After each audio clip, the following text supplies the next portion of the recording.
The following episode was recorded in front of a live streaming audience on Sunday, February the 1st, 2026. You know who you are? Steven is my name. Even Steven. Will you say something, Steven? Steven Orhouse Media. You're listening to the Comic Book Super Show, and this is episode number 2, Terror.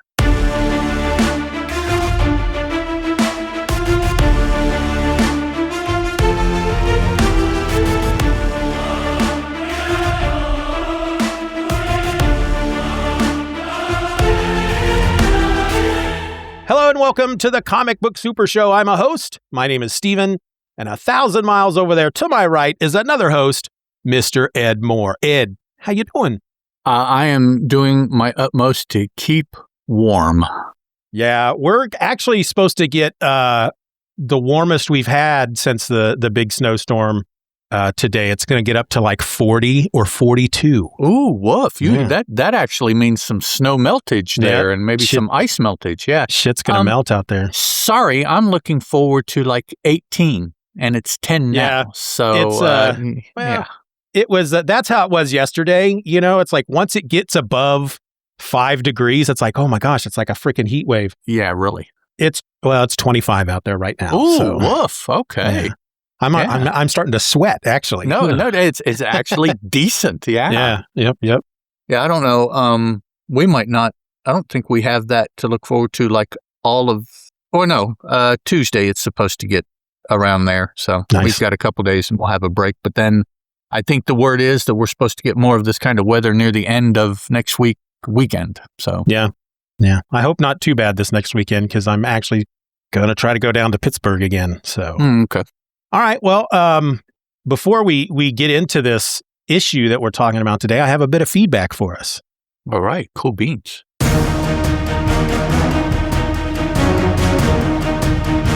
This is it's a YouTube comment from the first live stream, and it's from Fatal J, who says, "Congrats on episode 1.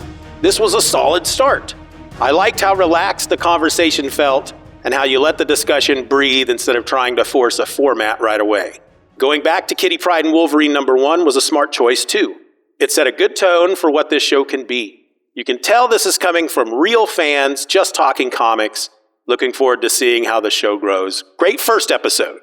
Wow, that's a nice handful of positive strokes there. I like that. It was fun to run across last week. And it's cool because I think that's probably what we're both after. So it's what we're wanting to do, the way we're wanting to be, not the way we're wanting to seem, but the way we're wanting to be, seems to be working and we're doing it. So it's like, okay, well that's cool then. All right. You want to get started with this book then? This issue? This raw comic? This floppy? Raw. I hate that word. It's a raw floppy. Floppy. I hate the word floppy. I'm like, raw, I can, at least raw doesn't bother me. I think it's kind of dumb too, because what's the opposite of raw? Well, it's a book that has a hard plastic condom on it, is what it is. That way it doesn't get any infections. It's, so whatever. Something that we didn't mention. Now, one of our followers bought the miniseries. Yes. So apparently it is Billy D. It is reachable. And Billy's not one to go out there and spend $50-$60 on the miniseries. So I imagine it was pretty inexpensive for him to pull the trigger on it. Although he's not Professor Allen inexpensive, but he's, Yeah. Do you know Professor Allen? The Quarter Bin podcast? I know that I've heard of the Quarter Bin podcast, yes. That's his whole point for the show. It has to be that he got it for a quarter or less. Nice. And, so. All right. What I want to do is I want to give people some other reprint ideas for this in case we didn't do that last week. And I know that a lot of younger people seem to prefer this method of acquiring and maintaining comic books. I'm not a fan. I prefer the real actual because part of my escapism is I want it to be as much like it was as it can be. And to me, reading the original comic book with the ads or potentially a tear in the cover or what have you, it would have been the possibility in 1984 when I sat down in high school and was reading this. And so, right? High school? Yeah, 1984. So that's what I prefer. I'm not it looks so pretty on my shelf kind of person. Those people kind of turn me off. So we've got, for the whole series itself, this will probably maintain, but I'm just looking at reprints indicated for this issue. So Kitty Pryde and Wolverine #2 from 1984. You can find that in X-Men Kitty Pryde and Wolverine of 2008. The Wolverine Omnibus of 2009 series, issue #1. Marvel Masterworks The Uncanny X-Men series of 2003, issue #11. And the Uncanny X-Men Omnibus series of 2006, issue 4. So those are, and again, I assume that if you don't have it for the first issue, these have the second issue. I would almost have to guarantee they have the first issue in them. And hopefully they will have all of them as we're moving forward. I'll kind of pay attention to that maybe around, I don't know, when we talk about 4 or 5, I'll mention reprints again just to see if they're the same books. But there's other places that you can find these. Yeah, it was collected at one point. I'm sure that's out of print, but I have a digital through Comixology. I bought the digital collection of the 6 issues. I have the originals up my attic, and then I got the scans for the show. Right. Yeah.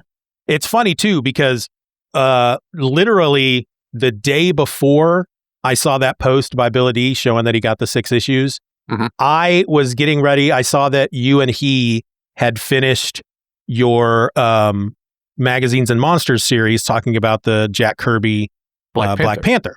So I thought, well, I'm going to listen to that. And then I decided, as I started to listen to it, I realized, wait a minute, I have all these issues because you were the one that brought it up in the episode, how Comixology gave away all those Black Panther stuff when Chadwick Boseman died. So I had the issues, and so I stopped listening, and now I'm going to read. I finished the first one. I read the 6 issues, and so it's funny. That was I don't necessarily understand why people wouldn't, but you certainly have to be a fan of Jack Kirby to get anything out of those, because it is Jack Kirby almost completely off the leash. Now he, being at Marvel, he does have some controls. Yeah. And he stays within Black Panther. So I mean, they're self-imposed and probably Marvel-imposed control on it. But otherwise, as far as what he does with the Black Panther, some of the characters and just some of the storyline, it's like, well, what? It's just that Kirby. first issue. I mean, come on, it's called King Solomon's Frog. So folks, Magazines and Monsters. I think he's got a lot of stuff on that feed. He talks to a lot of people. He looks at a lot of books. But you and him had done, what was it, 4 episodes, 2 there issues should be each. a total of 6 because we talked about 12 issues. Oh, okay. And so we talked about two issues each episode. So there should be 6. And that's not all of that volume of Black Panther. It went another 3 or 4 issues, but that was all that Jack Kirby did. Okay. So that's what we talked about. And actually, I think maybe sometime this year, Billy and I are going to start talking about another Kirby creation from, if I recall, the DC side of things. So if somebody is a Jack Kirby fan, that probably will appeal to them, somebody talking about Kirby stuff. I will try to remember to stick a link in the show notes to Magazines and Monsters, because I think we advertise it enough and everything. I appreciate it. It's I was having fun with the episode up to the point where I was like, you guys had maybe gotten to page 2 of the issue, and I thought, this sounds crazy. I got to read this. I'm going to have more fun listening to this because what I was doing, I was at work, and so I was listening to it, and then I had my tablet open with the issue open. So I'm like doing work, and when you guys would talk about stuff, I'd look down and go, oh yeah. And then you could see what we're referring to, but you're not reading it. Yeah. So after that second page, I was like, nah, stopped. Moved something else up in its place, and it's gonna fun. read them. All right.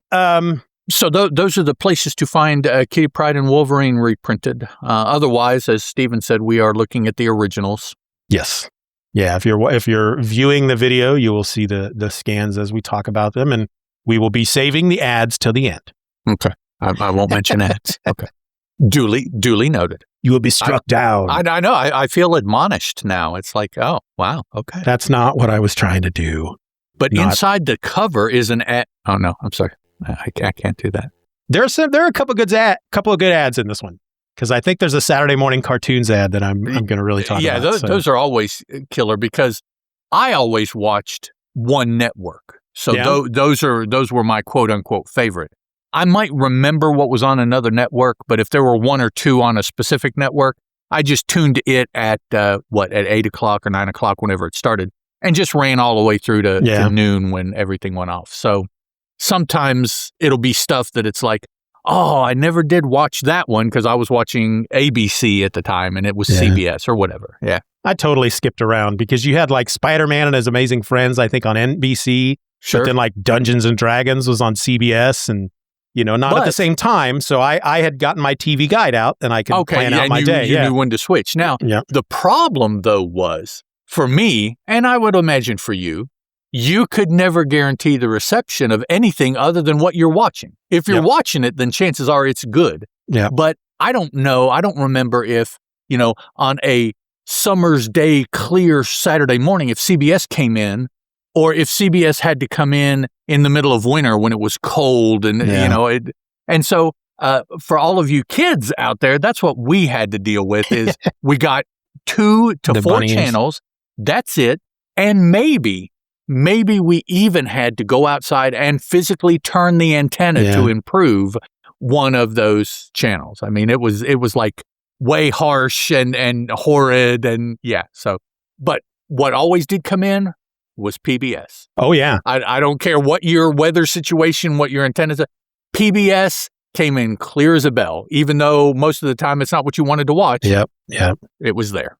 See, now for me, I feel like by 1984, which is when this issue came out, we may have had cable by that point. Oh, no. I never had cable. I didn't have cable until I grew up and went to college. Oh, all right. Because we lived on top of a mountain on a ridge, and we were the last house on the road. So it's not going to be economical for them to run cable out, 4 houses to us.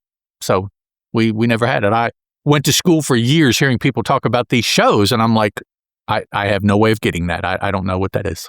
We grew up in it was weird because we were in town, but we were the first house on the block as the town was expanding.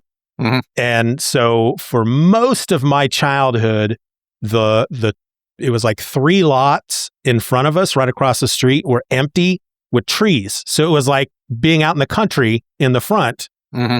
And then it was in town in the back. So okay. Yep. We kind of got the best of both worlds. Yep. You were right on the edge of town. So Yep. All right. Today, we're looking at Kitty Pryde and Wolverine #2 from Marvel Comics. This issue sports a cover date of December 1984, though it hit the stands in September. It sold for just 75 cents, and it is entitled Terror. It was written by Chris Claremont with art by Al Milgrom. The letters were by Tom Orzechowski, and the colorist was Glynis Wein.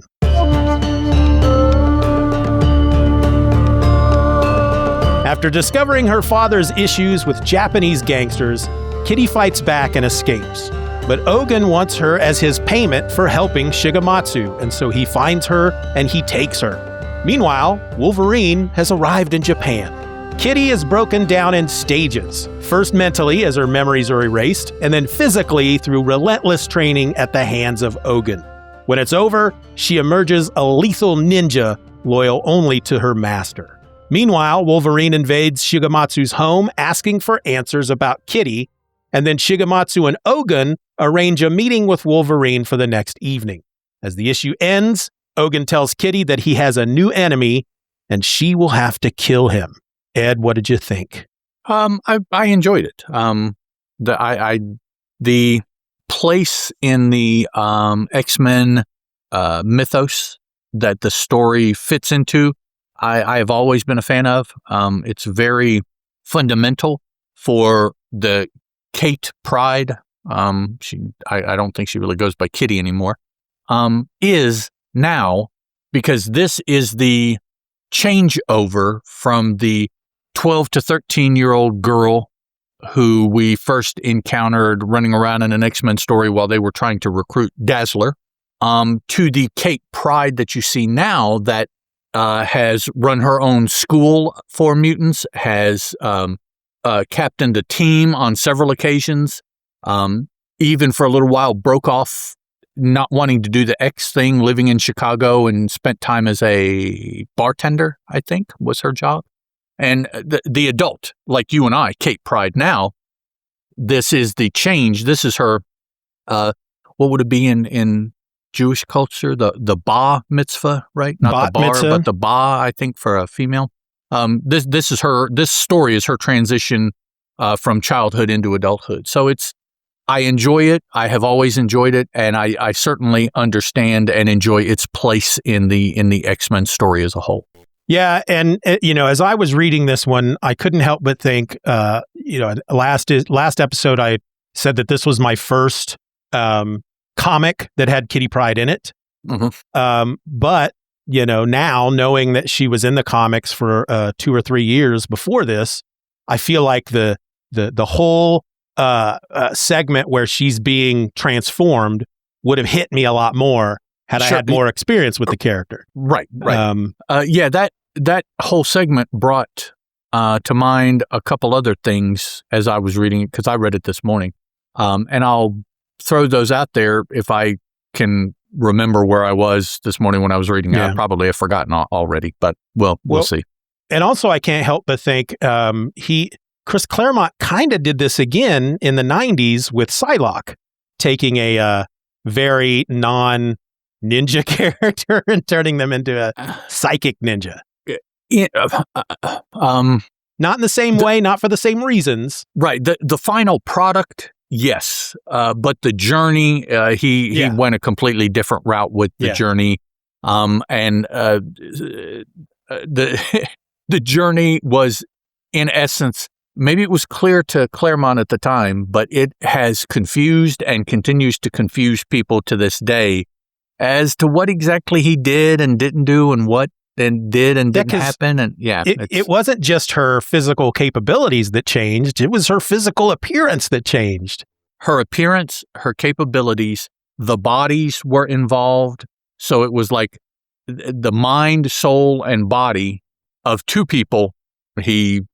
Whatever you want to call, which you guys on the podcast can't see this, but this is international sign language. Yeah, no, it's not. He's doing magic hands. Yeah, and I mean, I thought at the time when he was doing that in the early 90s that I understood what he was doing. But now, as people are new to the character and they bring up their confusion, I understand that, oh, yeah, he didn't really address that, did he? So now I'm confused as to what exactly, whereas once upon a time I thought I had it down. So he did it better here than he did there. Yeah. I've just always assumed that he thought that the X-Men needed more like badass ass-kicking ladies, and rather than just create a new one, he took one that maybe he thought wasn't badass and made, Sure, but you have to admit that whatever he did, Jim Lee in drawing it kind of just took off with it. I just read those issues recently. She might be badass, but she looks badass in a completely different way under Jim Lee's pen. So maybe that's what they were after, because remember in the early 90s, you were in the middle of the bad girl era. So the X-Men didn't really have, there were no bad girl. Kitty certainly wasn't. She was still, at the time, she would have still been, 16, 17. You can't bad girl that and get away with it in mainstream comics. So Jean Grey, Storm, no, they were already using Storm for, so they had to make a bad girl. And I think that was the main reason they did the way they did it. I mean, it wasn't bad, but the more they tried to explain it, the more confusing it got. I'm like, just. All right. You ready to get into this issue? Let's do it. Let's start at the cover. Yeah, take us through it, boss.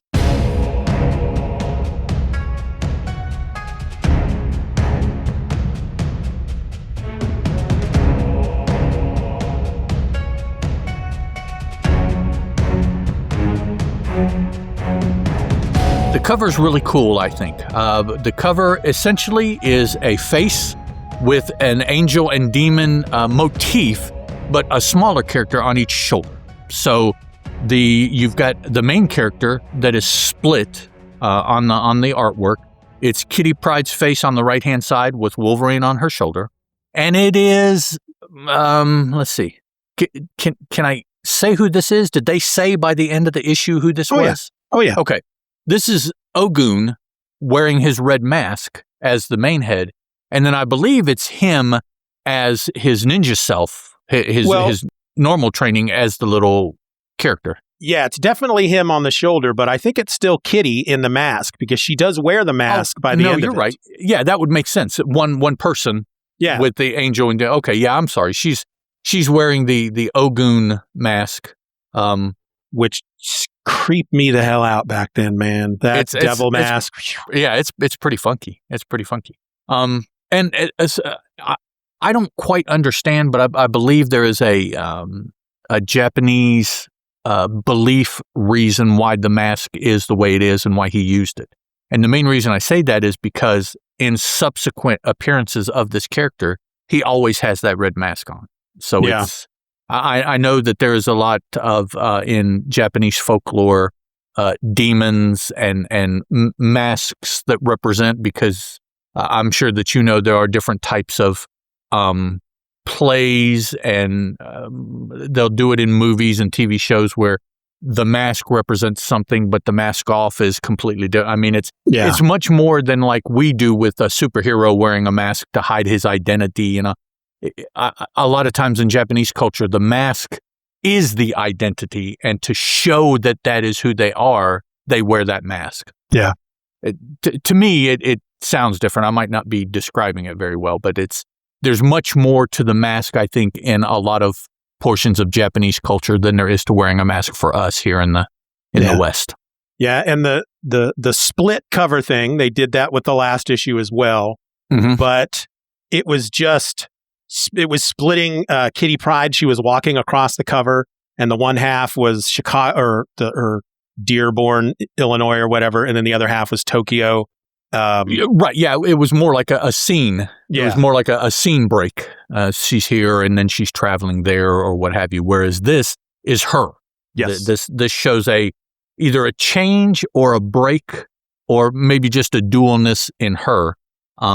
Certainly it's something that is addressed in the story from here to the end of the story. What exactly this line is it just a line? Is it a clear break? Is it a merging? Is it what have you? So, yeah, and we'll see the cover to issue number 3 at the very end when we do the next time portion of the episode.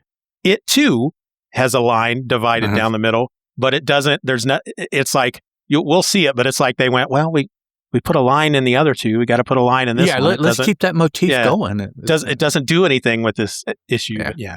So, getting into the story here, remember, she had just overheard her dad agreeing to do something nefarious to help launder a bad guy's money, because her dad, stepping even farther back, her dad is the president of a bank. The bank has run into some issues, probably just normal economic ups and downs. I would imagine at a bank that an economic down is much more problematic than maybe it is for us, just regular people in that industry. So he's agreed to do some underhanded things to keep his business afloat. It's a family business. Kitty was onto something initially, that something was weird, followed her dad to Tokyo. Now she has overheard a meeting where she heard him actually voice what it is he's going to do. It had been discussed, and he had essentially already agreed to do it without her hearing. Now they took him to the big boss so that he could agree to it in person, and Kitty followed him and has heard him say, agree to what had already been arranged, in essence. Which was money laundering? Money laundering. Yeah. Which is kind of interesting because in the Jason Statham movie I just watched, War, the one with Jet Li. Mm-hmm. I haven't seen it. Do you remember that one? It's where I haven't seen it. No. You haven't seen it? Oh, okay. Well, yeah, there was a Yakuza and Triad in the U.S. and money laundering was involved in the whole story there. So no, there were ninjas, but not like Wolverine or Ogun or anything. I did watch Ozark a number of months back, and it's all about money laundering, but the Japanese is not involved at all. Yeah, I was gonna say I don't think Ozark is the same. It could be, but yeah, just the money laundering. Yeah. So she when she heard, her dad actually agreed to something, she exclaimed, cried out something. She was on the outside of the office listening in at the door, and they have heard that somebody was listening, and so now is the confrontation between Kitty, her dad, and the bad guys that her dad has agreed to work with. One of which we will find out is Ogun, although they introduced him last issue, so we knew that he was with him. I don't know necessarily why he is part of all. I don't know if he is. Yeah, so it's not the capacity you would think, and they do make reference to that in this issue, but they still don't clarify exactly what he is to Shigematsu. Right.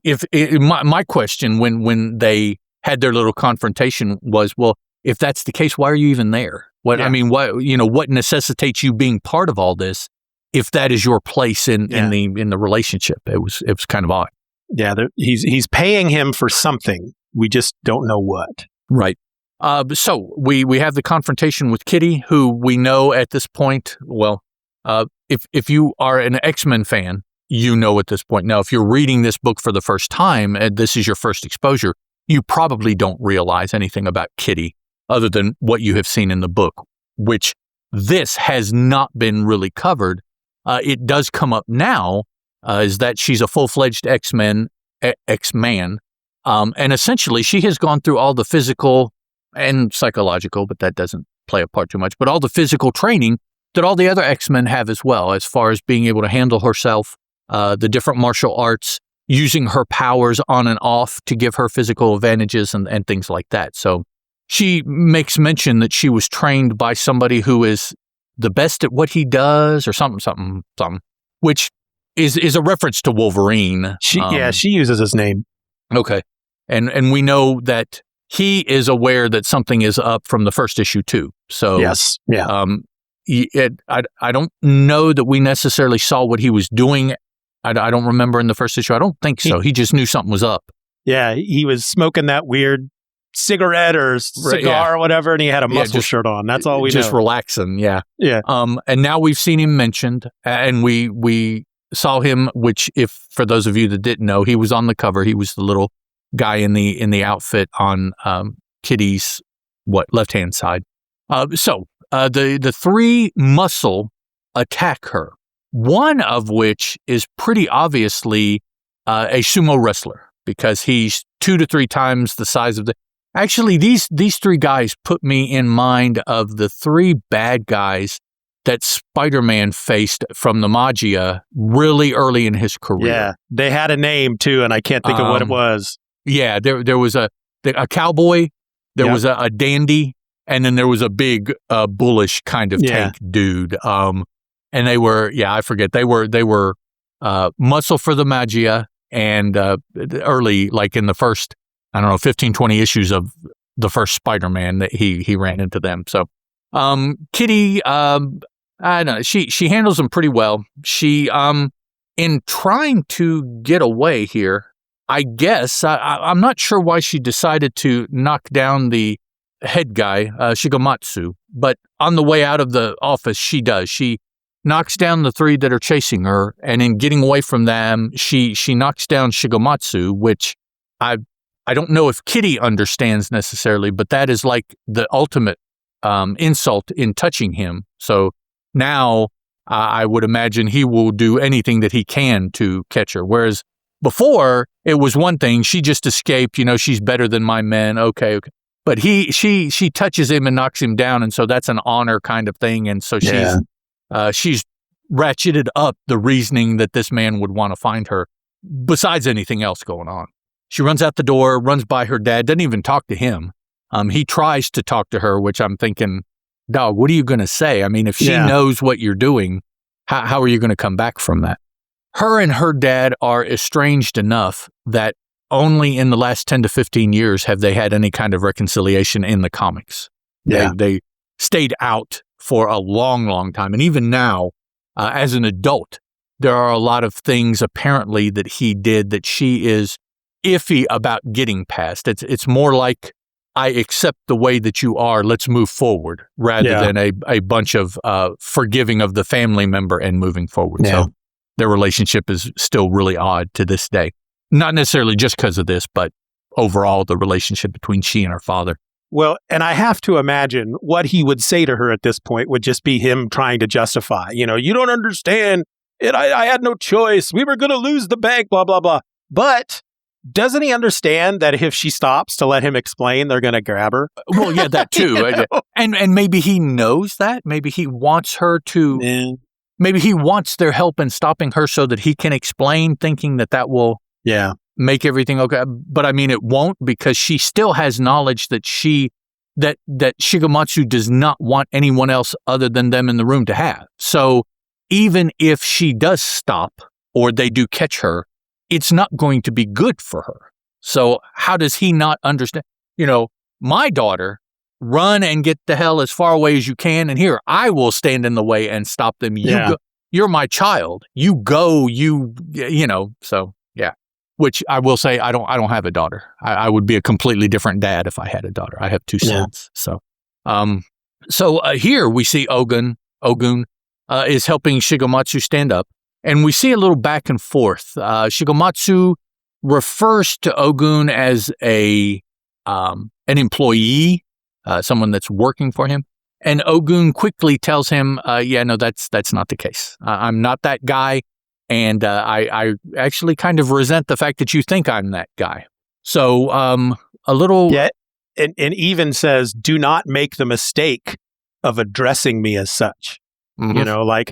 Not only am I not the guy you think I am, I'm going to probably cut your head off if you try that again.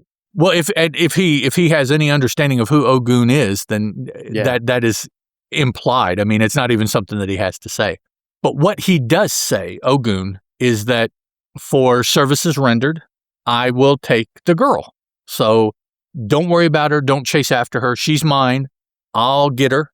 And when I get her, because you have, quote unquote, allowed me to apprehend her for my own usage, we will consider our bill even. So whatever I've done, this is my payment. You let me get her, which is kind of odd out of nowhere at all, but okay. Yeah. Her dad hears her name because, of course, they're speaking in another language, but a Western name is a Western name, no matter what language you say to. I think a lot of people don't necessarily realize that, but it's like, particularly an American name in French is an American name. Yeah. There is no translation for it there because that's their name. Yeah. So it has to be American. Parlez-vous français, Bob? Yeah, it's like that, So they mention her name, and her dad doesn't know in what reference, but he hears her name. He gets upset, and Ogun, we see quickly here that physically Ogun is something. He handles, not that Pryde is any kind of fighter or anything at all, but in the art, Ogun handles him pretty quickly and basically tells him to forget about his daughter. She's dead. Yeah. So the next...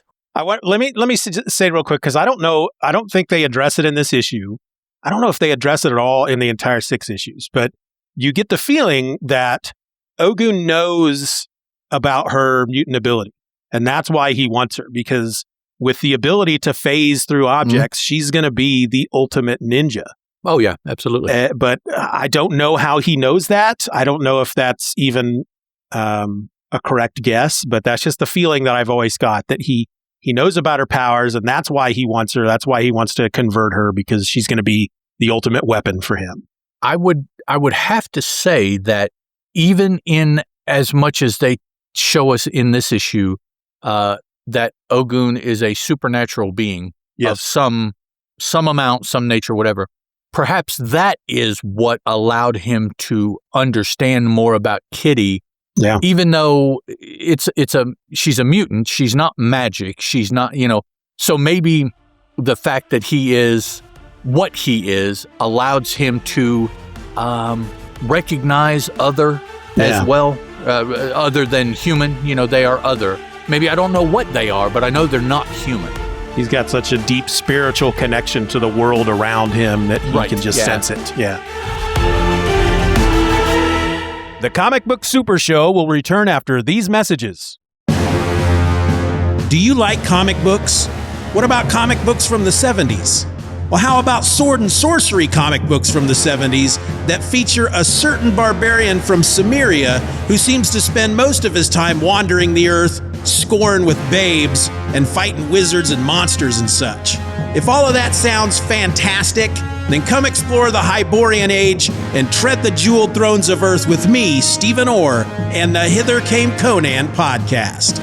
Together we'll look at Conan the Barbarian, the Marvel Comics series that began in 1970, one issue at a time, along with any other Conan comics I can get my hands on. Subscribe to Hither Came Conan now on Apple Podcasts, Spotify, Amazon Music, or wherever you get your podcasts.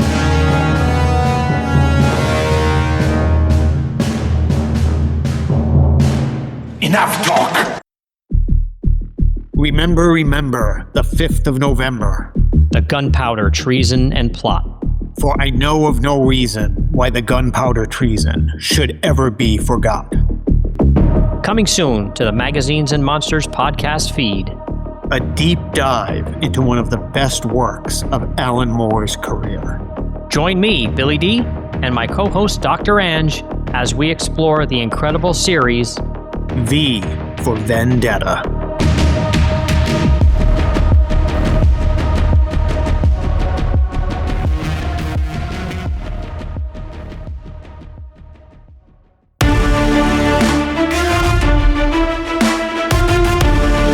And now back to the Comic Book Super Show.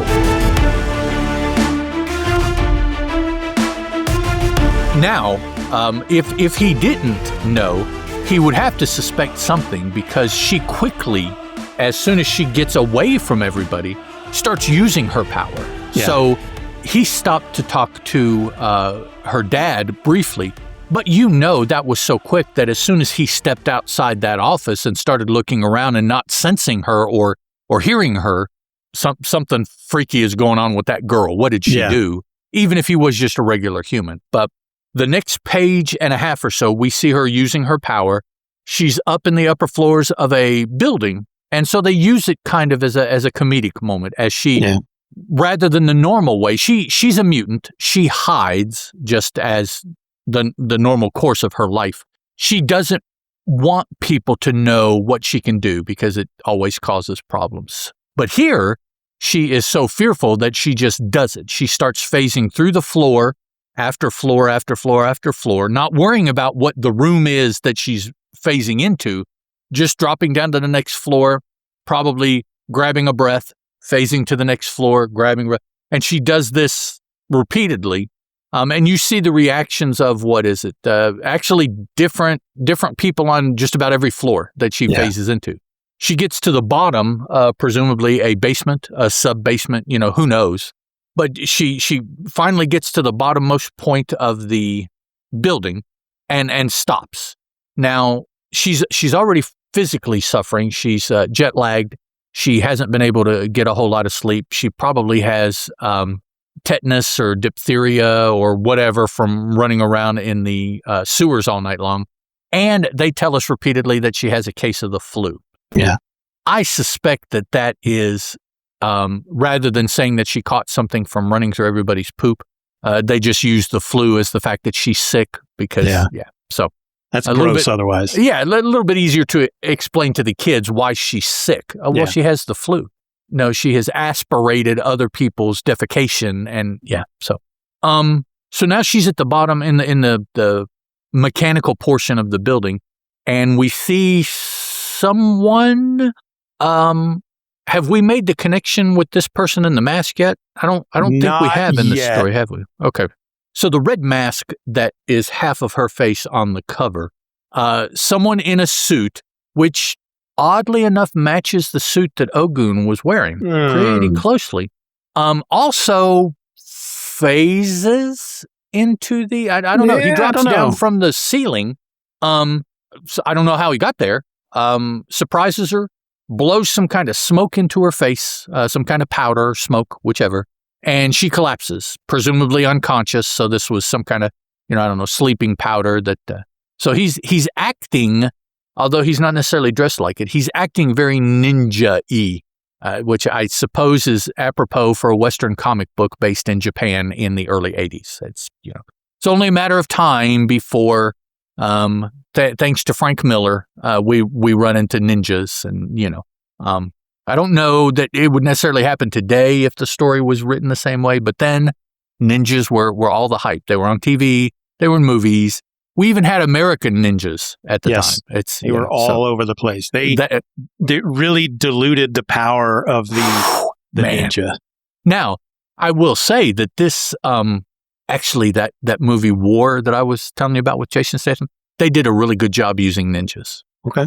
And they just played it off. They didn't say, we need to send our ninjas and, we need to protect ourselves for the ninjas. They just showed up and they were dressed that way. And it's like, okay, that's the way it would be. In America, our ninjas come in turtle form. Yes. And they sing. Yes. Go ninja, go ninja, go. Go ninja, go ninja, go. Yeah. They ride skateboards and eat pizza. Yeah. Yeah. All those cool things. Bodacious. Okay. 1980s at its best. We go back to the U.S., JFK, which is probably our largest on the East Coast international airport. We see somebody going through metal detector and sets it off. Again, if you are an X-Men fan, you recognize who this person is automatically. He's wearing a cowboy hat. He's got a cheroot or a cigar or cigarette, whatever it's going to be.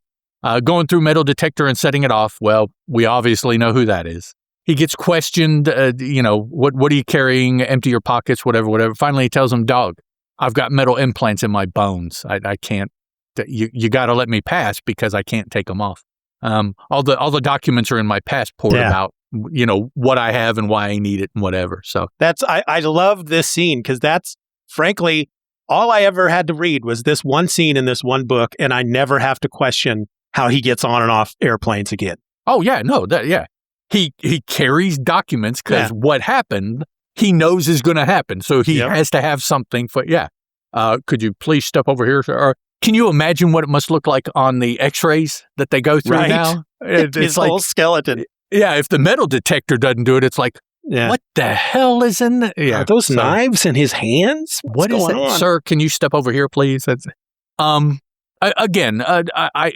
interjecting a little bit of comedy, I think, is what... is the way, to me, the way this scene is written. Yeah. Wolverine has been so many things. He wouldn't have to do this. He could get some sort of spy, military, whatever, but he decides to go to Tokyo the way everybody else does, and that opens it up for a comedic interpretation of Wolverine and who and what he is. All right, we cut at the end of this page to Kitty.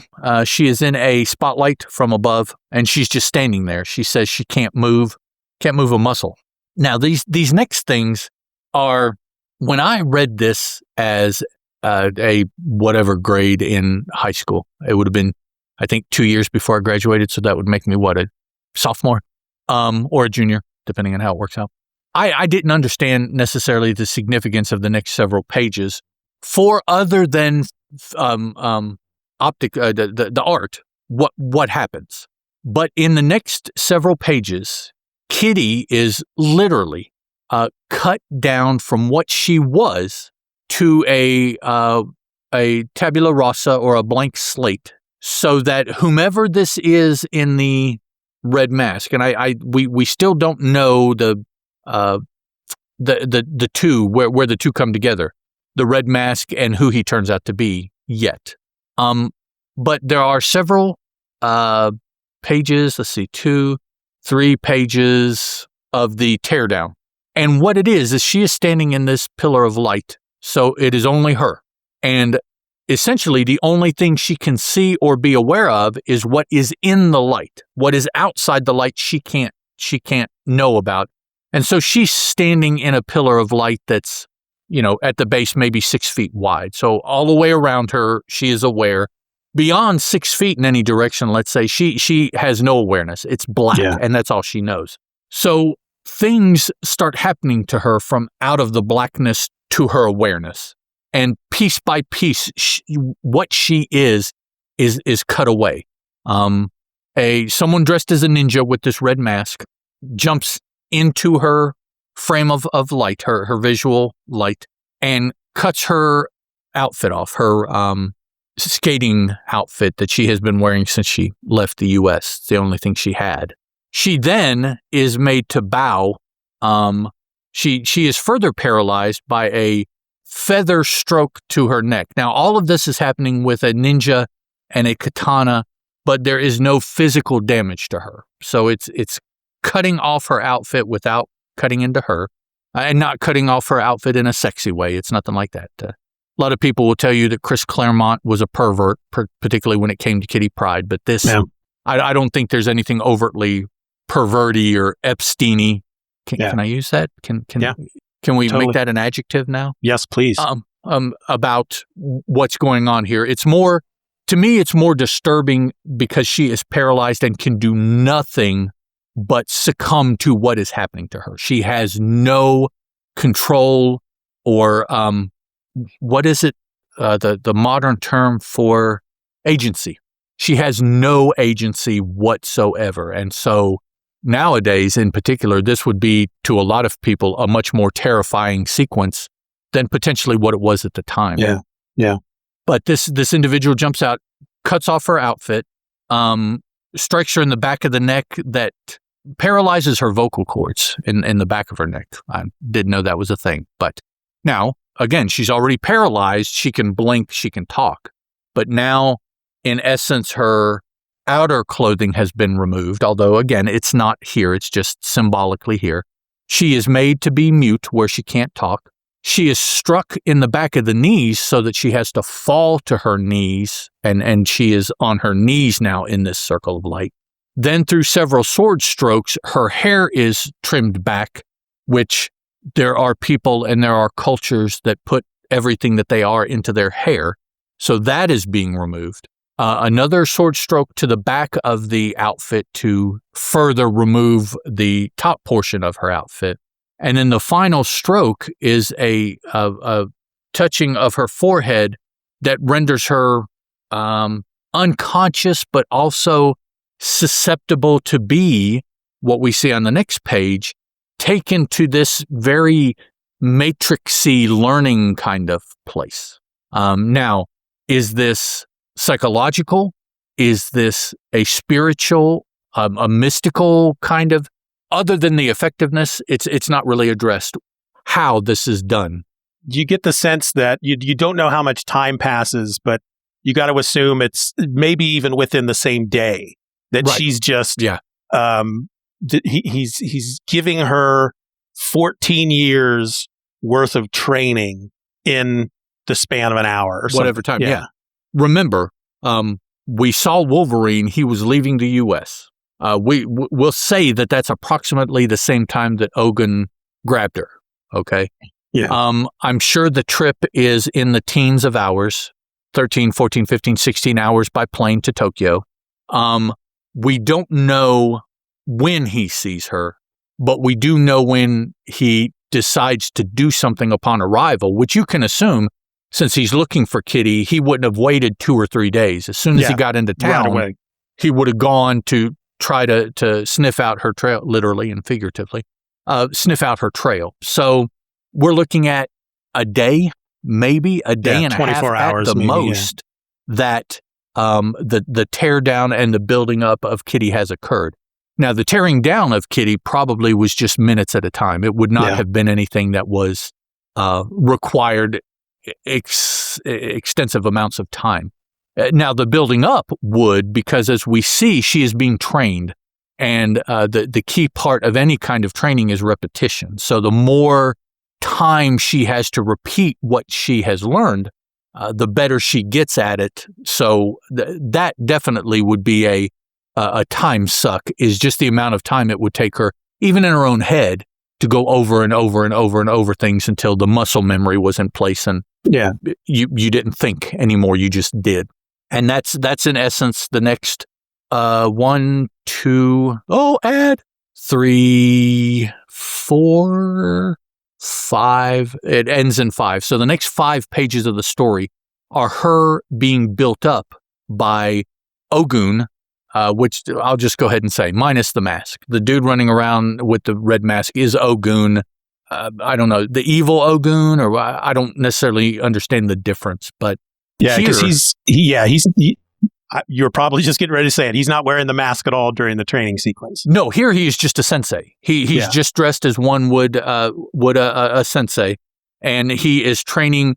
We see that fundamentally, Kitty has been torn down to a babe, and so he is working from a months old child now in training Kitty, and just panel after panel, scene after scene. That's what we do. She learns some katas, which then turn into the actual movements. Of course, for anyone that is not aware, a kata is where you will see a martial artist practicing presumably moves, but there's nobody there. They're not hitting anything, or they're hitting stands and positions that are the end result of the movement, but just minus any force against it. So the way that they will end, the way that a punch ends or a kick ends or what have you, if they just do it by themselves, a lot of times that is referred to as a kata, or just a practice of the movements. So she does that first. Then he trains her with stars, which I've always found interesting because it's my understanding. I could be wrong. I freely admit that I am not Japanese. Japanese is not a culture that I am familiar with other than just reading. But it's always been my understanding that the stars, they're called, a lot of people call them throwing stars, but originally they were intended to be held. They weren't intended to be thrown. And somewhere along the way, I don't know if when it came over here to Western culture, movies or what have you, they started being thrown. Now, I have also seen movies from Japan, obviously, because I did not understand a thing they said because it was in Japanese. So I assume that's where it was made. They throw the stars also. But I think back in history, that's not what the intent of stars were. They weren't intended to be thrown. They were fist weapons. So throwing stars, and we see Ogun. We see how good he is. And we see, I don't know, 5, 6-year-old, 3, 4-year-old maybe. Kitty, she's not really speaking. She is speaking in her head in Japanese. And we can tell that because what she's saying is bracketed, showing that it's not English. So she is thinking as an adult in Japanese, but yet we see her as a very small child doing this thinking. She is the narrator of the next 5 pages. At least, I think she probably is the narrator for the entire series. If you go back and track it, that would make sense. But so she's training here. We see with the stars, she is child good. And essentially, this probably is the first time she's ever thrown these. So we see at the top, we see where she's going to be, right? Because that's where Ogun wants her to be. At the bottom, we see where she's starting. Next page is a 2-page. No, sorry, can't talk about that. Next, we see her training with a bow staff. We see her training with Scythe, which is Elektra's weapon of choice in the Marvel Universe, and maybe some others, but Elektra comes to mind anytime I see a Scythe. Raphael for our TMNT fans. They're not Marvel. They don't. The Ninja Turtles don't count. I'm just saying, if you're a TMNT fan, you know them as Raphael's choice of weapon.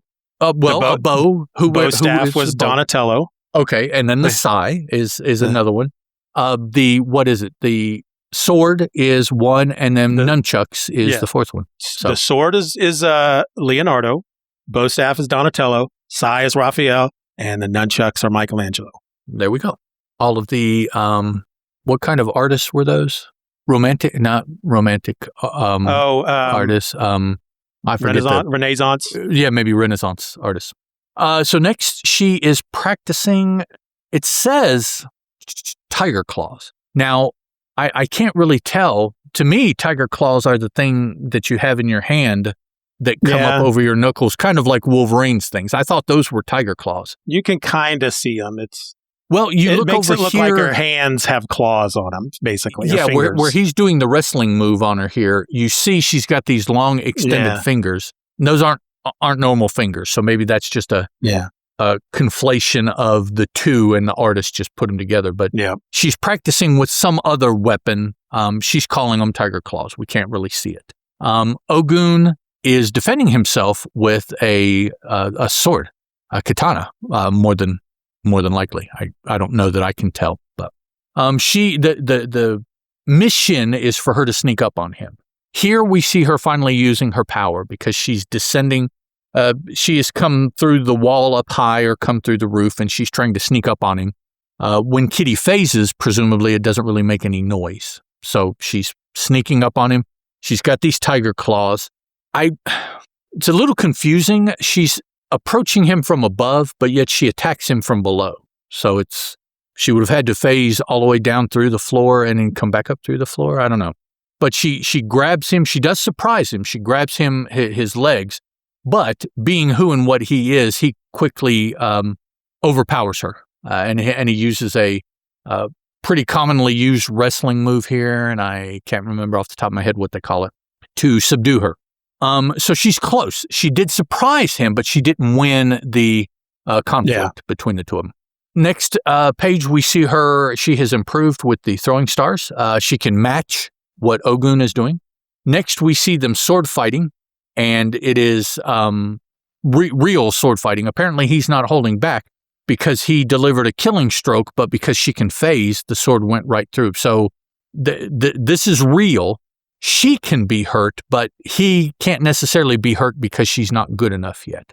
Then we see here, this is another example of using katas. She is mimicking what he does using the katana until finally we see her face superimposed over him, which to me means the training is complete. He is her and she is him, is the way that I would quickly read that. So we see that the training is complete, and kind of as the signal of that, she is now wearing not necessarily complete ninja, but like something more akin to what the sensei was wearing and not the skating outfit she was wearing. A dark gi, maybe is what it's called. And again, I apologize. I'm not sure if that's completely correct. But she's her sword from where she's been practicing with it, steps out of the light. Now they're using this light again because that is Kitty, and that's all Kitty knows is that light. So she steps out of it, and over next to her on the floor is this the red demon mask we saw half of on the cover, but also the demon mask that Ogun was wearing when he kidnapped Kitty. She reaches down and puts it on. So between the superimposed face that they have here and her putting on the mask that he formerly had, I believe that is signifying that her training is over. She is what Ogun ultimately wants her to be. There's the kata, the first, three lines, and then the fourth line there, you see her face. It's kind of hard to tell, but her face is in blue superimposed over his nose. Yeah. Training is complete. And then we see her really for the first time. The short hair from where she had all her hair cut off, the dark gi, the dark practice outfit, and she reaches down and puts on Ogun's mask. She assumes that persona, which originally was what we saw Ogun personifying. So now her training is complete. He has gotten Kitty to where he wanted her to be for reasons I don't think we are really aware of yet. That whole portion of the story seems kind of lacking in detail. We don't know why. We don't know how. Why did he fixate on Kitty after the one meeting? Don't know. Why did he go to all this effort to tear her down and build her back up right now? We don't know. Now, for the rest of the story, it becomes an integral part of the story. And in retrospect, you can say, well, that's why he did that. But saying something in retrospect is kind of implying a reasoning that may not have been the reason. It's the reason that you assume, having seen what happens, but it doesn't mean that is the original reason of anyone involved. You superimpose your understanding on what actually happened and say, oh, well, that's what happened. And it's like, well, we don't know that. My cat's going to interrupt us. Come on. Okay. Just keep going. Keep going. I like it here. Oh, no. Keep going. I like it here. All right. All right. So the next day, a day later, however much later, we're back in Tokyo. We see Mitsuo. I'm sorry, not Mitsuo. Shigematsu coming back to his office with his entourage there. They've gone to conduct business somewhere else, coming back to his office. And lo and behold, someone is there waiting, sitting in a seat, has a lighter or a matchstick.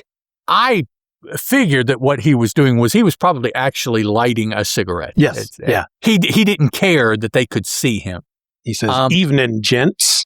Several of the bodyguards take shots, but he is no longer in that chair. He can move that quickly. Again, those of us that know Wolverine, those that may not be familiar with Wolverine, if you're reading this for the first time, why have you waited so long? This is an excellent series, but I'm glad you are. Then we see the Claws, and he attacks the two gentlemen that took shots at him. I would assume killing them. There's a bit of red here in these motion lines, so I'm assuming that's like blood spray.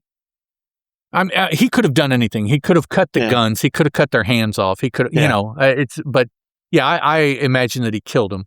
Yeah. So now it is Shigematsu and his two ladies of the evening that were accompanying him. He must have had a good time in the old town last night.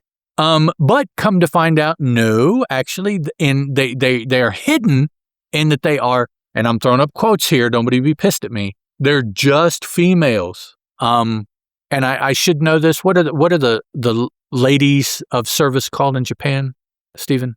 Oh, I know. I just don't know. Yeah, put me on the spot. But they don't have the makeup. They're not in makeup. They are just dressed. One is wearing. I guess they're both wearing kimonos. One is a solid color and the other has flowers. But they're accompanying Shigematsu. All of a sudden, when Wolverine gets up to him and he starts talking smack, they attack because they are part of his guard entourage. They're just kind of hidden in that they are only women. Yeah. Geishas, yes. I assume that that's what they are supposed to be, but again, they're not the formal because they don't have the all the hair and the makeup and everything like you normally see geisha. Maybe they're just ladies of accompaniment for whatever meaning a Japanese older gentleman would have females accompanying him. Some other kind of service rather than having a manservant. He has two female servants, but they're not their bodyguards. They attack Wolverine, and he doesn't kill them, I guess, because you can't kill women in comic books. He just punches them both with steel-laced or adamantium-laced bones. That's akin to hitting them with a baseball bat. Yeah. So they're going to be out for a while. I like his reaction, too, when they, because he approaches and he's like, beg pardon, ladies. Shigematsu-san and I have got private business to discuss. And then they attack him and he goes, oh, they're bodyguards, too. Nasty. He had to have guessed that. I mean, Yeah. And for, but just for those of you that don't know, Wolverine is very steeped in Japanese culture. He spent a lot of time there. It's one of his favorite places to be. So he would know a lot more about what's going on. He would be the narrator in pieces like this telling us what's going on because us standard Western people, we wouldn't understand. But the Canadian who spent time in Japan, he would know and he can tell us. So I figure he knew that at the very least, he knew there was a very good chance that they were. But he acts surprised, takes them out. Seems that Shigematsu knows who he is. I don't know if that's reputation or if they have met before. Wolverine seems to come across as kind of more familiar than this is the first time I've ever interacted with you also, although he doesn't really, I don't think there's anything particularly that he says that relates that, but it seems to be. Yeah, you get the feeling that he is known. He's a known person in the Japanese underground. Yeah, he probably is pretty high up, and knowing now that there are superheroes and somebody who could come against him if somebody hired him, Shigematsu would be aware of who Wolverine is. Wolverine asks for Kitty by name, and first Shigematsu's like, oh, I don't know, but of course that quickly goes away. He makes a telephone call to Ogun. As Ogun, he answers the phone, talks to Shigematsu. Now, what is he did? Complications regarding our arrangement. Wolverine, how unfortunate. Then he says here in the next panel, he refers to Wolverine by name. So he does know Wolverine. Yes. He calls him Logan and then goes to Kitty. And she is kneeling in the dojo with the black outfit and the mask on, the long and short sword, the katana and the, whatever the short sword is called, laying on either side of her, preparing to, she's waiting. She's waiting for a mission. She's ready to go. Her swords are laying there. And he tells her, are you ready? She says, hi, sensei. And then he yells, kill her. And for a moment there, before the page turn, which there's also an ad there, so it's a 2-page turn, I was like, kill her who? What do you? Yeah. Wolverine is in town, and you know Wolverine. So, he's going to sick Kitty on Wolverine. But then he says, kill her. And I'm like, wait, who is her? What? Then you get to the scene. The short katana, if I'm pronouncing this correctly, is called a wakizashi. Wakizashi and a katana. Yeah, the matched pair, a long sword and a short sword. Yeah. So yes, you did pronounce it correctly. As far as I know. And again, I say things like I know. I say them to the best of my ability, and I will never claim to know 100%. I am constantly being re-educated on things that I thought I knew how certain things were pronounced, but then I actually hear someone pronounce them, and I'm like, wow, for years I have screwed that up. Okay. There's a joke in an episode of How I Met Your Mother that's all about how everybody has a blind spot when it comes to knowledge. There's a piece of knowledge that maybe everybody else knows, but that one person, because it's their blind spot. And for the main character, Ted, it was the word chameleon. He had always read the word. He'd never heard anybody say it out loud. Okay. Yeah. So he pronounced it chameleon. Okay. And he's corrected at one point. And he goes, no, I think you'll find it's chameleon. I'm like, are you trying to say chameleon? Daniel Burnham was an architect whose ever-shifting style and aesthetic made him a true architectural chameleon. His name might as well have been Daniel Chameleon. Professor, do you mean chameleon? Betty, I'm pretty sure it's pronounced chameleon. That is perfectly reasonable. A really, really good friend of mine spent more time growing up reading than he did hearing or listening. So over the course of our friendship, there have been a host of words that he has mispronounced. And one day I just asked him, how do you know how to say that? That's not a word that you come up against very often. And he's like, well, I've read it. And I was like, that's what it is. You've read it your whole life. You said it in your head this way, and you never heard anybody pronounce it. So you have no idea. Yeah. So, and he was also colorblind. I don't know if there was any connection there between the two about wiring or anything, but yeah. I tried to be nice about it, but every now and then I just had to giggle with some of them. I'm like, what is that word? Oh, and then I would think of the word and think of how it's spelled, and I'm like, yep, makes sense. Yeah, okay, I get that. I see you. The Comic Book Super Show will return after these messages. According to the latest report from falsifiedstats.com, there are currently 12 million active comic book podcasts clogging up the internet superhighway, and 2.3 million new comic book podcasts are being created every single day. If you're looking for something a little different, then let me tell you about Mike's Comic Shop Roadshow. Mike travels the globe and visits comic shops along the way, talking to the owners, or really just whomever happens to be minding the store that day. And it's through these conversations that you'll meet some wonderful people and learn how comic shops are run in places like Murfreesboro, Illinois, and Liverpool, New South Wales, Australia. So check out Mike's Comic Shop Roadshow, a truly unique comic book podcast among billions of the same old. Find it now on Apple Podcasts, Spotify, or wherever you get your podcasts. I'm Mike, and I approve this message. Hey there, comic fans and children of the 80s. My name is Steven, and I would like to invite you to join me on another G.I. Joe podcast. If you grew up yelling, "Yo, Joe!" or flipping through dog-eared issues of G.I. Joe, A Real American Hero, this is the show for you. Each episode, we're tackling one issue of the classic Marvel comic series, starting all the way back in 1982. We'll break down the stories, the artwork, the characters, the wild twists, the covert missions, everything that made this series one of the most surprisingly rich comic runs of the decade.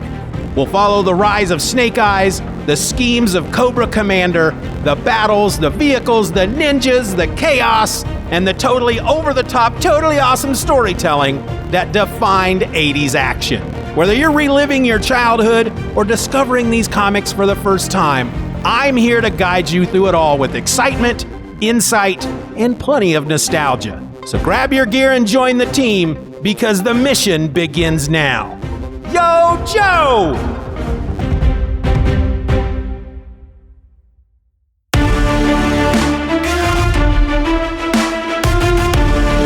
And now back to the Comic Book Super Show.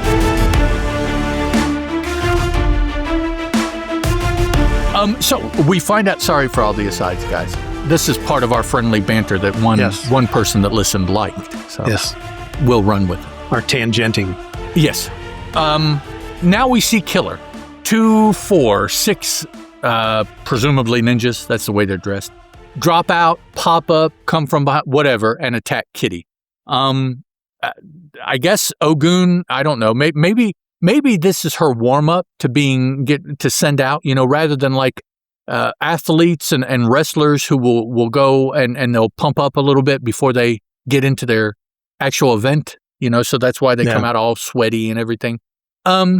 Maybe this is what ninja assassins do. They kill 10 or 15 people before they go after their target. I think maybe, I may be wrong, but I think when we get to the end of this little bit, I think he says that was her final test and you're ready or something like that. Okay. I would think that the final test was going hand to hand with him and surviving. I mean, that's, it's fighting multiple people is different. Yes. But I mean, come on. The master fights you one-on-one and you don't die. Yeah. What more is it? Doctor Strange! In panel 1, that ninja has a sai, and he must have stolen from Andre the Giant. Look at the size of that thing. Yeah. Okay, easy now. No sexual innuendos, okay?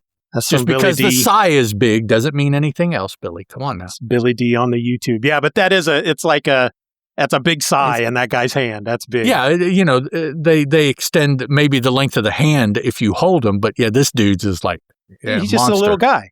He's a Gojira sai. Yeah, and he's just a little guy.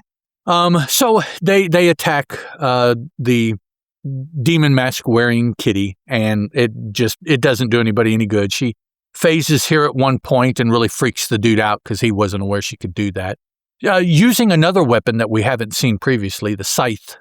Here we've seen several of the more popular in the West, anyways, martial arts, particularly Japanese martial arts weapon. We even see a weighted chain here in one part that's the opposite of the scythe, a tri-staff, the one guy's. So they're pulling out all of the major martial arts weapons that you're going to see in movies, in Western movies. Now, I have seen Japanese movies that I'm like, I didn't even know that thing, whatever it was, existed. That is a nasty look at and it's, I've never heard that weapon referred to as a tri-staff. I've just always referred to it as the weird nunchucks. I've seen it as a tri-staff. I don't know if that's its official name, but yeah, it's nunchuck plus one. And it's triple chucks. Billy D says Al Milgrom was watching some Canon films. Yeah, why, making the big sigh or just the artwork in general, Billy? So she finally defeats the final dude, and says now this is also something I noticed, and it was addressed here at the end. In fighting all of these men, she never unsheathed the sword. Yep. Which to me shows that ninja weapons shows that she doesn't feel that she needed the sharp edge of the blade to beat these guys. So she is tumbling and hitting and striking and everything with a sheathed sword and is still defeating them. I've always liked that when I've seen that in movies. It's I'm not going to, unless I desperately need it, it's kind of a last, Right. the last choice. It's like, I don't have to do this. Yeah, I can beat you without, maybe I can beat you without killing you. Maybe that's what it means. But yeah, I think it's a martial insult that you didn't even try your fullest in this fight. You didn't even unsheath your weapon. And there in the Wheel of Time books, there's a race of people called the Aiel, and they live in the desert, and they're known as like the best fighters in the world. And one of the things that they do to steal someone's respect, to give them great shame, is during battle, if you just touch them, them bodily, you automatically bring them great shame, and they become your slave basically until their shame is repaid. And it's just, they call it stealing their toe. Which in a fight, they're actually fighting and they get close enough just to touch. Yeah. Okay, so I could see that. TOH, and it's meant they're stealing your respect. And I don't even have to do anything. Watch this. I'll get close enough that I can touch you. I got close enough to just touch you, and you couldn't keep me away or cut me or anything. Yeah. There's a scene in one of the X-Men books focusing on Wolverine for that story, where the story starts where he's out running around in the wilderness somewhere, and it culminates in him getting close enough to a doe to touch it. And that's all he was after. He's running around days chasing this deer and all this stuff just to get close enough to touch it. And So before you get going any further, I do want to point out the middle of this page where she's running with the sword at the guy. Okay. I mentioned last episode some of the action scenes that Al Milgrom drew. This is exactly what I'm talking about. It looks like, because it's just her posed with one foot up and holding her sword. It's kind of a running pose, and then all these speed motion lines coming off of it. So it just looks like someone has taken a cardboard cutout of her in that pose and just moved it across the screen. Yep. Right?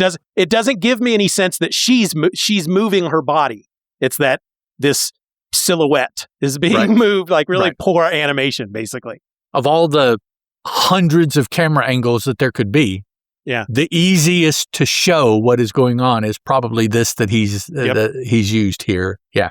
And okay, so perhaps it is as you used, a blind spot in his art. Maybe that's fine. He can draw horses, he can draw motorcycles and cars and buildings, but movement is kind of squishy. So some of it though is really good. That one panel where he taps the sword against the back of her knees to make her kneel. Yes. That is a great looking. They got the little it looks like he's moving the sword a certain. Yeah, I like that. That's not a full body running. Right.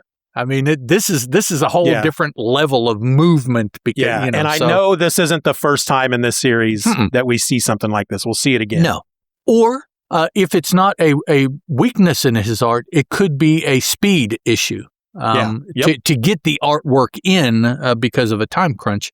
Yeah. This is perhaps how he chose, or how the writer chose to direct him to do it, to get it done and move on to other things. Because there are other portions that you can tell he seemingly had all the time he needed in order to do it. Yeah. I'm not going to take any away and say, this artwork looks rushed. How do you know that? Well, and I also got to wonder about the idea of pre-drawn panels, like layouts without any, just blank panels.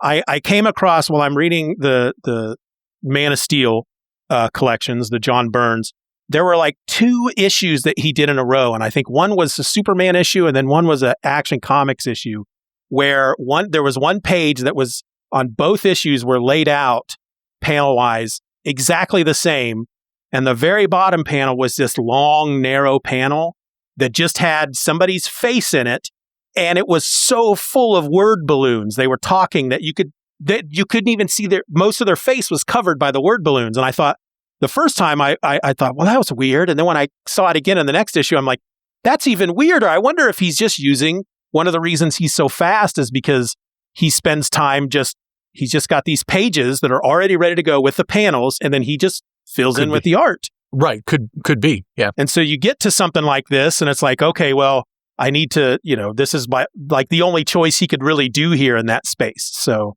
well, and at the time you're talking, he was first of all writing multiple books. Yeah. And then if he is also doing the artwork for multiple books, somewhere there is not enough time. I mean, it's you got to, so yeah. Just as she's about to deliver the felling blow to this final dude, she has pulled her sword.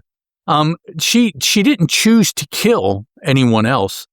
This dude with the weighted chain, which has a name, and the scythe on the other end, she draws her sword and charges, and just as she's about to kill him, Ogun stops her. I would presume that the test was not to kill, but it was to overcome multiple assailants, and she did that, and so there's no reason to. Plus, honestly, somebody that is skilled enough to go up against her and maybe go up against him to have on your staff, they're not a dime a dozen. So I mean, replacing this dude is going to be a little difficult. So if I don't have to sacrifice him, I'll hold off. She asks, "I did well, Sensei," and I like how we see that she was a child. 12, 13, 14 years old. And she still is, because you can see the difference in the stature between her. She is roughly Damien size of the Damien Batman currently going on. So she is still a very young person. Ogun is we presume he's a man, but he's a grown man. So you see the difference in stature in this one panel. And I like that, because even with all the training, he didn't age her up. He just trained her. Yep. And that is a direct difference in another situation that came up 84. I believe it came up already in the X books, a miniseries called Magic, where we see something happen to Colossus's sister, where she physically ages up as well as her knowledge ages up with her. Commensurate with the amount of years that she ages, she has that much more training. And so when she comes back from where she was, she is older with more knowledge. So it's both. Whereas this one, it's just a more knowledge, but no more age difference. Yep. She still is the same age as when she started. So he stops her. She asks for positive strokes, and he gives her a positive stroke, calling her a daughter of the demon. So I guess that's how he refers to himself. He is the demon. So he got the phone call from Shigematsu informing him that Wolverine wanted to talk to the girl. Then we cut to this series of him finally testing Kitty. Yeah. I think he literally puts Shigematsu on hold. One moment, please. Bloop, and then he goes and does this. Yeah. We don't know. This could have been several hours of trial here for her to do this. But then now Ogun gets back on the phone. Because right here he says, "Thank you for waiting." So he's like, hold on just a moment. And he puts the phone down, and then he goes and tests his pupil there. Yeah. Arrange for a meeting for tomorrow evening. The girl will be there. So we're starting to see that Ogun has something. There's something about Wolverine and he's got a past. Even have do what? They have a past together. Right. We even see a picture of the two of them here sharing a meal. Just talking heads between she and he, Kitty and Ogun. Ultimately, we see that he is going to send Kitty to try to kill Wolverine, and she's all for it, which shows that she doesn't know Wolverine the way that she did just whatever days ago or however long ago it's been. Yeah. And you see that there's going to be a martial confrontation between the two. Up until this point, there is no way in HE double hockey sticks that Kitty could ever have had a chance of killing Wolverine physically. Yep. And so now the fact that that is a possibility, that just blows an X-fan's mind at this time. Heck yeah. It's like, no, there is no way, even now, there's no way she can beat Wolverine. It's, so we're going into the next issue thinking that perhaps that'll be the case, perhaps not. We'll have to wait and see if she can hold her own against Wolverine. If she can, this is a completely different Kitty than what we saw at the beginning just 2 issues ago. Yeah. So heck, it's a completely different Kitty that than what we saw at the very beginning of this issue. Yeah. So she's very, very different from what we're expecting. And that is where we stop. We'll have to wait to see anything about a confrontation. maybe we'll get some more understanding about what it is that, I mean, sending your prized pupil out to kill somebody, you've kind of got a mad on about that person. And we haven't seen that or heard it as far as what Ogun and Wolverine's deal is. We don't know what their relationship was, but they obviously have some kind of past. Wolverine certainly didn't bring anything up in talking to Shigematsu, and in that Ogun had been in that office recently, Wolverine would have smelled him, at just to put it bluntly. That is the kind of character that he is. And he doesn't show as being made aware that Ogun is even involved in this yet. So he's blindsided by that. You know, he can't see that. And now Ogun is sending his prized pupil, even over all of his bodyguards and what have you, to kill Wolverine. From what we can tell, out of nowhere as far as a reason. Now, again, we see that there's a relationship. There's a picture of them eating food together, breaking bread. So they were close enough to share meals at one time. And now they're close enough that Ogun is sending his prized pupil to kill Wolverine. So that's a pretty dramatic difference there. Yep.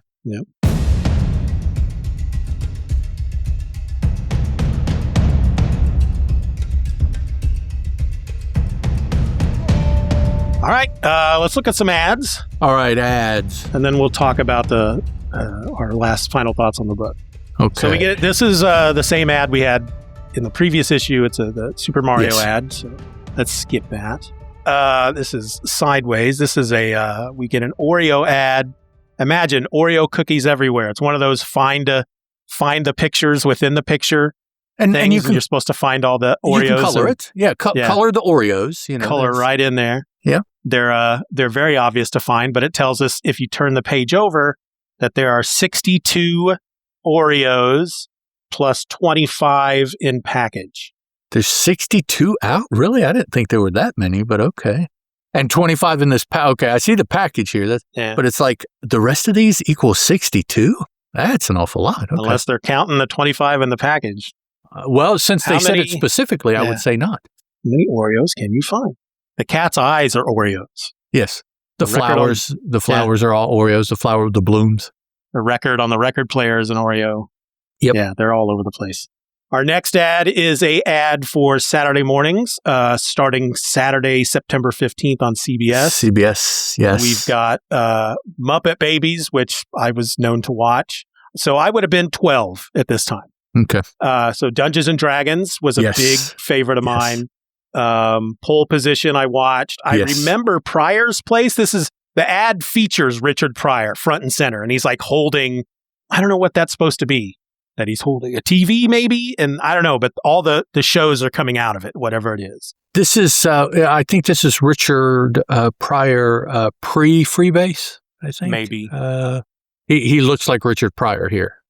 So we also have Saturday Supercade, which had the Cubert, the Space Ace, Donkey Kong, and Kangaroo, which I think are 3 of the 4 are games. I don't remember a Kangaroo being a coin-op, but maybe it is. I don't remember that either.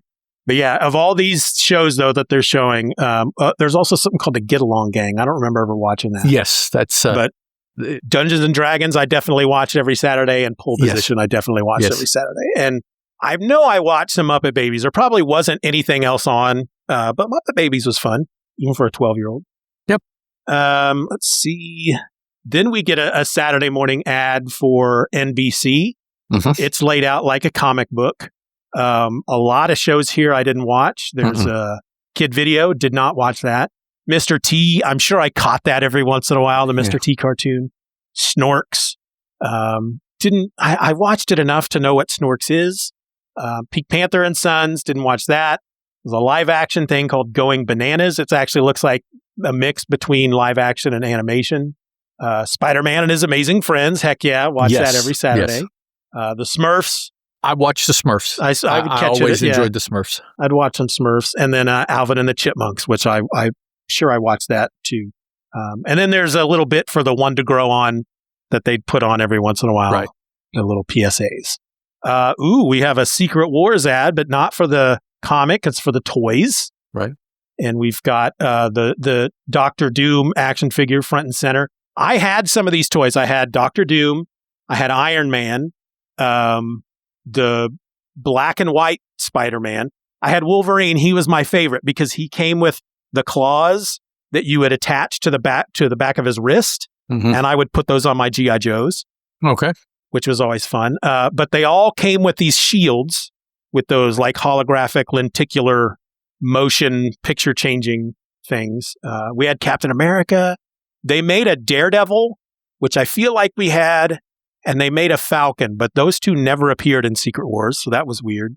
But yeah. Did you own any of the Secret Wars action figures? No, I was too Too old? Yeah. Oh, too too po. Yeah. No, I was the right age. I was just the discretionary income was not present at the time for me to benefit from those things. Yeah. Although I did have a G.I. Joe. When they first came out, I bought Breaker. And so for the longest time, Breaker was the only G.I. Joe I had. See, by this point, 1984, I'm trying to think of where my dad would have been working because he was an air traffic controller and he made good money as an air traffic controller.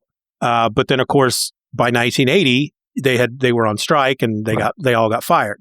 I know he went back to school at one point for computers and he ended up working as a letter carrier. That's where he retired from. But this could have been a period where we didn't have a lot of money, and yet I think my parents really tried to hide that from us. Yeah. My parents perhaps would have preferred to hide it from me, but our entire living situation, there was no hiding the fact that we were not very flush. Yeah. All right, we got a page of all the small ads. Man. Yeah, this is even nowadays when I go through my collection and I pull out a book that's old enough, I love to look at these ads, specifically each ad, just to see what in the world they were trying to do. Yeah. For the most part, when these books came out, I just glossed over this. First of all, as we just discussed, I didn't have money that I could just spend. So these things I didn't pay hardly any attention to what these were other than it's not a story page. So so I probably missed a lot of stuff. Doom wearing a garter. Yes, he is. Yeah. Billy D. And this is going back to that Secret Wars ad. This is the Dr. Doom after he becomes godlike in the series, because then he makes himself look like the action figure, because they didn't want an action figure that looked like regular Dr. Doom. They wanted to streamline him up and make him look cooler, and so that's why they did it in the issue. But back to this page of ads, some of these were in the last issue, like the one with the switchblade and the switchblade comb and the knuckle buckle, the brass knuckles, which I think is a belt buckle. But we have one here for semi-precious stones. We have, of course, the Mile High Comics ad. We have a ad for learn how to draw your own superheroes. Okay. And let's see. Then there's a lot of comic book, this comic one book down store, here at the mail-in bottom, stores. I particularly remember. The one with the Thor-looking guy? Yeah, I remember that, Thor holding the banner. Yep, that's a classic. But a lot of these, even now, when I pull out older books that have ads like these, I will go to Google and I will Google the address that you send stuff to just to see what comes up or where it is. Because there's a piece of me that wants to send letters or what have you to these places to see if they are still what these ads say or what they are now. That Nightcrawler ad is great. Yeah. Billy D points out that it's a Golden State Comics ad. Send 25 cents for comics selling list and free protective comic bag in San Diego, and it features Nightcrawler. A lot of these are like send money or a self-addressed stamped envelope, and we'll send you basically our catalog to tell you what we have. Right. We'll send you our list. And those of us that are a little grayer, a little longer in tooth, this is how we found out about other comic books and buying them. There was not even remotely a go online and go to Lone Star Comics or go to, you mentioned Mile High, but go to Mile High or that was not, this was the way that you did it. I remember the first time I ever bought back issues, I put money in an envelope and sent to them, and they sent me and a small list of what I wanted to order, and they sent back the books that I had ordered. And it makes you wonder how many people ran into, because you send an envelope for the list. They send you what at the time they're sticking in an envelope. That's the most current list. You get it. You see something on it. You write, this is what I want. Oh, no, we already sold that, Well, then they would have to, you would order it, I guess, and you would only get part of your order. Yeah. Right. And then they would have to explain, well, this is why you didn't get these things. And you're like, oh, and maybe they would send your money back. Maybe they would hold it hoping that you would buy more. I don't know. I never ran into that because I only ordered like once or twice ever. Yeah. But it's so, I don't know. It seems so primitive compared to how you do it now, but it worked. 100% it worked. Letters, there had to be more mail then remotely than there is going through the system now, because the only way we had to communicate about doing stuff is through the mail. Yep. You could do things like you do on Amazon, but you had to mail. You mailed an inquiry. They mailed you, yes, we have it. You mailed the order. They mailed what you requested. There had to be so much more mail traffic then. But now they're always bitching about not having enough people and needing more money and everything. I'm like, dog, in 1981, you had to have more traffic than you have now. You had to. Yep. And, as a grumpy old man, for me, when I think about collectors getting back issues, buying them online, it's like, that's a cheat. We had to go hunt those things down. We had to work a lot harder than just doing a Google search to see who's selling that issue. But well, how about if I don't know if you run into this. I do quite a bit because I probably spend too much time on social media, particularly Reddit. How about I want to read Batman. Where do I start? Yeah. Well, let me tell you, kid, you pick up a book and you read it and you keep buying it. And if you like it enough, you figure out what you want to buy that's already been published, find it and buy it. There is no magic to it. But of course, there are people, oh, well, the best Batman. It's like, dog, back in the day, we didn't have none of that shit. Yep. We decided what we wanted. We hunted it up. We bought it. It so frustrates me that, where do I start? And I always want to get on there and say, the beginning. Yeah. But in 1984, thinking about where do I start with Batman was much simpler than it is today. There's so many different Batmans. But the answer is still the same. No, I agree. Now, the answer, now what the answer involves, yes, is, I want to read Batman from here on out. Well, dog, every month there are 28 Batman books that you're going to have to keep up with, which is much harder than what we had. Now, growing up, we had 2 Batman books that we had to buy every month, and that was it. 2 Spider-Mans or whatever. So for us, getting into was a lot more simple. Also, as far as, well, I want to catch up. Oh, well, for us, we could catch up for $2 a book, and we were good. Yeah. Nowadays, it's not so easy. But if somebody was to approach me today and say, if I wanted to start reading Batman going forward, where do I start? Batman and Detective Comics. Boom. That's it. Just start reading them. Yep. If you pick up an issue and it's number 3 in an arc, then look for those other books. Right. I would go ahead and try to find story 1 and 2. It's, Now, my daughter, Palin, who's starting to get into comics, she did ask me, she said she's really digging Nightwing as a character, and she wants to know what are some good Nightwing stuff to read. And so I pointed her towards the Tom Taylor Nightwing run. Okay. So that's the only thing I've read. I said, if you want to get some old school Nightwing, pick up the old Marv Wolfman, George Perez, New Teen Titans, because he goes from Robin to Nightwing during that series. Right. In that book. And that's the start of who Nightwing was in the New Teen Titans. Yep. All right. Let's see what else we got here ad-wise. We got a Bullpen's Bulletin. Yep. Some Hype Box, new miniseries coming out, an annual. Crash Ryan. It's part of Epic's. I don't... Although the book, Epic, it will be important in the next volume of the comic book Super Show. Then I think I figured out what you chose. Oh, okay. We got a big ad for a place called the Marvel Supermart, which I'm assuming is a store, but they have a bunch of locations. Yeah, California, there's Illinois, several New York. Jeppy locations. Yeah. So, comic book convention. Canadian location. Yeah. I think these were both ads in the last issue as well. We got our subscription ad for subscribing to the Marvel Comics with Alpha Flight front and center. I've always enjoyed that one. Awesome stuff. Yep. Our Endless Quest Books TSR ad that we had last time. And we've got a Frogger 2 ad video game, Beyond the Pond. Was that? Yeah, that's the last ad. Yep. Good standard stuff, man. Just yeah. Comic book kid. These ads certainly tell you what the target demographic is. Oh, yeah.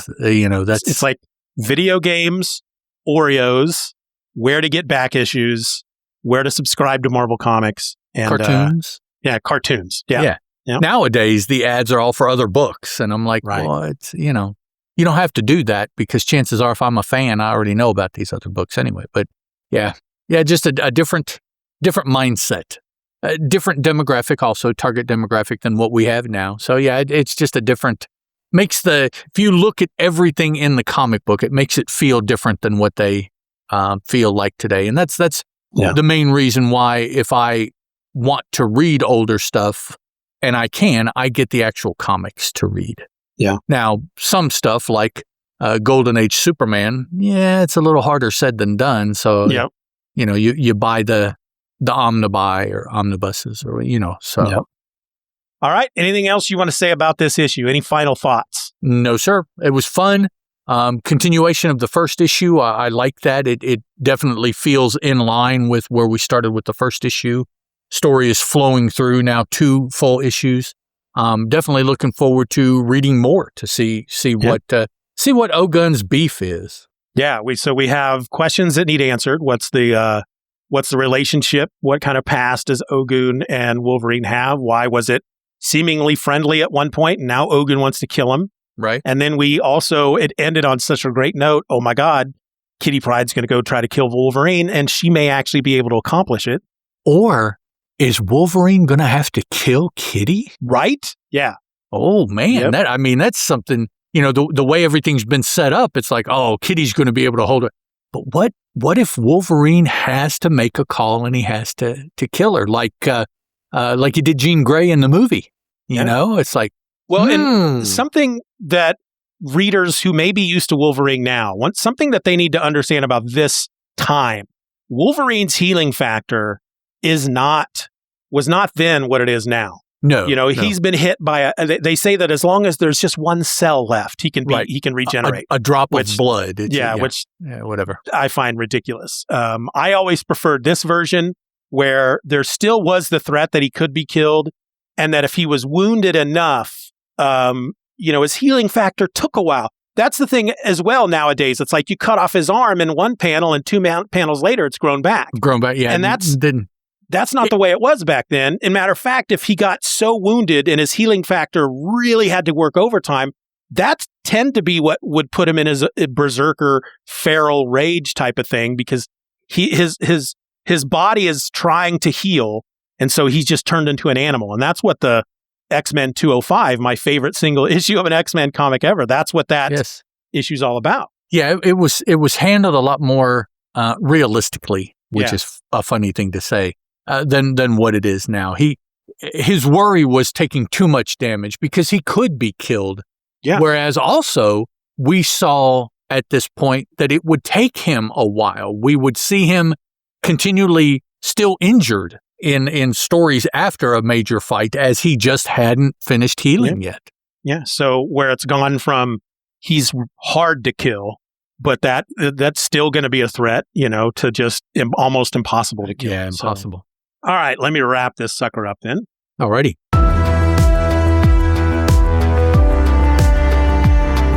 In our next episode, Wolverine faces off against the whole Japanese underworld in his quest to discover where Kitty is and why she had to go to Japan.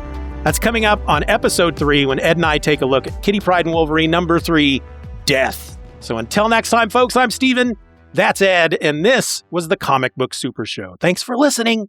Bye. Ciao.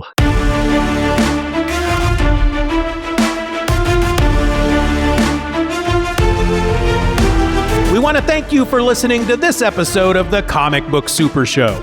Questions and comments can be directed to the Comic Book Super Show at somanypodcasts.com. If you enjoyed the show, you can help to boost our presence online by leaving a rating or review on your favorite podcast app.